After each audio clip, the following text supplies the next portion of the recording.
इसमें हिंद चिन्ह से आप क्या समझते हैं, इसका क्या अभिप्राय था हिंद चिन्ह क्षेत्रों से, इसके बारे में बता दिए हैं। और जो नहीं देखा है तो देख लें, है ना, क्योंकि क्लास में फिर अगली क्लास में पूछेंगे, ठीक है। तो ऑब्जेक्टिव देखो, जितना बार देखोगे उतना बेटर रहेगा, है ना, ताकि कन्फ्यूजन क्लियर है ना, जो कन्फ्यूजन है वो क्लियर हो सके, ठीक है। अब देखो यहाँ पर, तो ये हिंद चिन्ह में राष्ट्रवाद की बात कर रहे हैं हम लोग, तो इसका आज ये दूसरा लेक्चर होगा, है ना, कितना, दूसरा। तो देखो, तो अब हम लोग इसमें देखेंगे कि फ्रांस द्वारा उपनिवेश की स्थापना का क्या उद्देश्य था, यानी कि फ्रांस जो है हिंद चिन्ह क्षेत्रों में अपना उपनिवेश बनाने का जो प्रयास किया, तो उन्होंने, उनका क्या पहला उद्देश्य क्या रहा, दूसरा क्या, तीसरा, यानी किन किन कारणों से वह जो है हिंद चिन्ह क्षेत्रों को अपना उपनिवेश बनाने का निर्णय लिया। तो देखो, तो पहला, यानी कि उन्होंने हिंद चिन्ह का जो ये फ्रांस द्वारा जो उपनिवेश स्थापित करने का जो पहला उद्देश्य था, डच एवं ब्रिटिश कंपनियों के साथ इनका प्रतिस्पर्धा करना था, मतलब इससे कंपटीशन करना था उनका, ठीक है। और क्योंकि देखो, होता ये था कि जो हिंद चिन्ह क्षेत्र था ना, तो यहाँ से जो है वह जो फ्रांस है वह भारत पर भी नज़र रख सकता था और किस पर, चीन पर भी नज़र रख सकता था, है ना। उसके बाद देखो, दूसरा था कि औद्योगिक विकास के लिए जो है कच्चे माल की क्या है, बताओ, आपूर्ति एवं उत्पादित वस्तुओं के लिए बाजार की स्थापना। तो ये भी बात ज़रूरी है कि जब औद्योगिक विकास हुआ तो उस कंडीशन में कच्चे माल की आपूर्ति भी उनको उपनिवेश से ही मिलता था। कहाँ से प्राप्त होता था, उपनिवेश से ही प्राप्त होता था।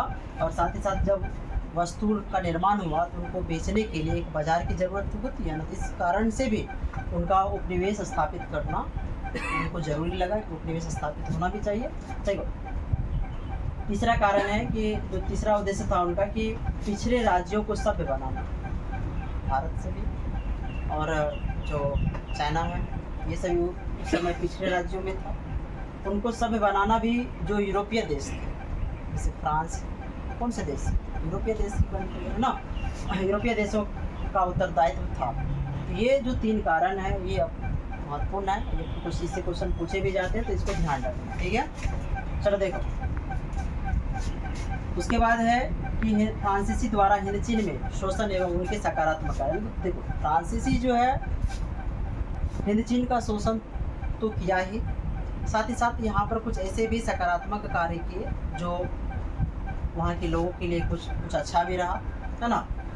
देखो, तो सबसे पहले उन्होंने शोषण का कार्य जो है, सबसे पहले उन्होंने व्यापारिक नगर से किया, साथ ही साथ जो है बंदरगाह से शुरू किया। कहाँ से, व्यापारिक नगर और बंदरगाह से। उसके बाद वो ग्रामीण इलाकों में प्रवेश करते हैं। तो जैसे तोंकिन किसका क्षेत्र है, बताओ, वियतनाम का। तोंकिन और अन्नाम किसका क्षेत्र है, वियतनाम। यानी तोंकिन के जीवन का आधार किसको माना जाता है, लाल। किसको माना जाता है, लाल घाटी।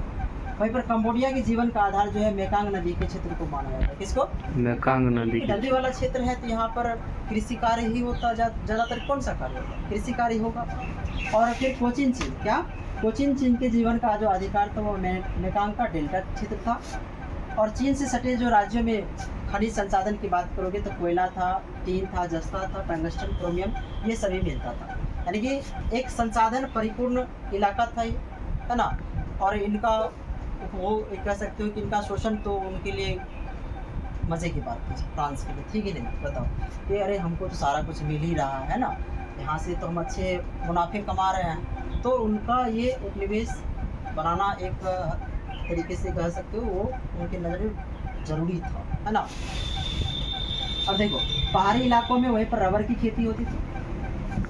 इन क्षेत्रों के पहाड़ी इलाकों में कौन सी, बताओ, रबर की खेती। साथ ही साथ मैदानी क्षेत्र में कौन सी, धान की, यानी कि खेती होती। जो हिंद चिन्ह के जो पहाड़ी इलाके होते थे उनमें रबर की खेती और मैदानी क्षेत्र में धान की खेती होती थी, ठीक है। और इसी क्रम में क्या हुआ, ध्यान से सुनना, 1931 ईस्वी तक, और ये बात भी याद रखना कि जंगलों को काट कर, क्या, जंगलों को काटकर जो है कृषि क्षेत्र का विस्तार किया, है ना। कृषि क्षेत्र का क्या किया, विस्तार किया। और 1931 ईस्वी तक जो है वियतनाम विश्व का तीसरा सबसे बड़ा चावल निर्यातक देश बन गया। कौन, वियतनाम, 1931 ईस्वी तक, ठीक है। और इनके फ्रांस के द्वारा जो है कुछ और अन्य सभी कार्य भी किए गए, जैसे में एक हुआ रेल नेटवर्क, सड़क, साथ ही साथ जो है सड़क का निर्माण का कार्य किए, साथ ही साथ यहाँ पर कृषि निर्माण के लिए यहाँ ध्यान देना, कृषि विस्तार के लिए कह सकते हो, कृषि को बढ़ावा देने के लिए, किसे बताओ, कृषि को बढ़ावा देने के लिए जो है, कृषि को बढ़ावा देने के लिए इन्होंने नहर, क्या बताओ, नहर बनाया, क्या बनाया बताओ, नहर बनाया। तो कृषि को बढ़ावा देने के लिए क्या, नहरों का विकास किया, ताकि जो है खेतों तक जो है सिंचाई व्यवस्था को सुदृढ़ किया गया है कि नहीं, ताकि जो है फसल का उत्पादन अच्छा हो सके। आए बात समझ में। तो ये इनके सकारात्मक कुछ कार्य थे। देखो इन्होंने शिक्षा के क्षेत्र में भी शोषण करने का कार्य किया। जो हिंद चीन क्षेत्रों में जो स्थानीय भाषा में या चीनी भाषा में जो लोग शिक्षा ग्रहण कर रहे थे, तो उनको उनके ऊपर फ्रांसीसी शिक्षा का प्रचार प्रसार करना शुरू कर दिया कि अब तुम लोग को ना फ्रांसीसी शिक्षा जो है ग्रहण करना पड़ेगा। कौन सी शिक्षा? और साथ ही साथ में ये लोग डर भी रहे थे कि कहीं अगर फ्रांसीसी शिक्षा तो दे रहे हैं ठीक है, लेकिन अगर कहीं इन पर सकारात्मक प्रभाव जो होता है, शिक्षा अगर कोई व्यक्ति शिक्षा ग्रहण करता है तो वो उनके अंदर बहुत सारे थिंकिंग एबिलिटी आती है, सोचने की क्षमता आती है। तो उनका भी डर था फ्रांसीसी को, क्योंकि ये हिंद चीन क्षेत्र में अपना उपनिवेश बनाए हुए थे, तो वो डरने लगा। इसलिए उन्होंने क्या किया, हिंद चीन में बसने वाले जो भी स्थानीय लोग थे उनको शिक्षा से दूर रखने का प्रयास किया। किससे बताओ?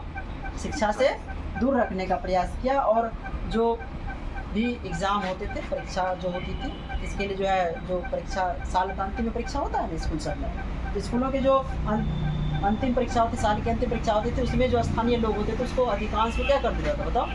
फेल कर दिया था। साथ ही साथ जो है यहाँ पर कह सकते हो कि हनोई विश्वविद्यालय जो था वो भी बंद कर दिया गया था। क्या कर दिया गया था? बंद कर दिया गया था। तो कई प्रकार से देखा कि यहाँ पर जो हिंद चीन ने कैसे फ्रांसीसी ने कैसे हिंद चीन क्षेत्रों में अपना शोषण किया और कुछ अच्छे काम भी किए, कुछ अच्छे काम भी किए। इनको अच्छे से देख लेना, और ये काफ़ी एग्जाम के पॉइंट ऑफ व्यू से बहुत इंपॉर्टेंट क्वेश्चन है, इसको याद कर लेना, ठीक है।